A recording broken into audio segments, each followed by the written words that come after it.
ano? Ayan ang ating overload chop suey. Ayan, freshly chopped.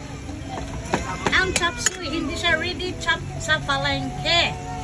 Overload chicken sahog. Ngayon, ilalagay ng slurry and the cabbage. The last one to finalize the fresh chop suey. Ayan. Takpan mo rin para Naglalaglagan na guys. Ang ating gamit ay Salad Master Casserole, the healthy casserole in the world. Ay, posing.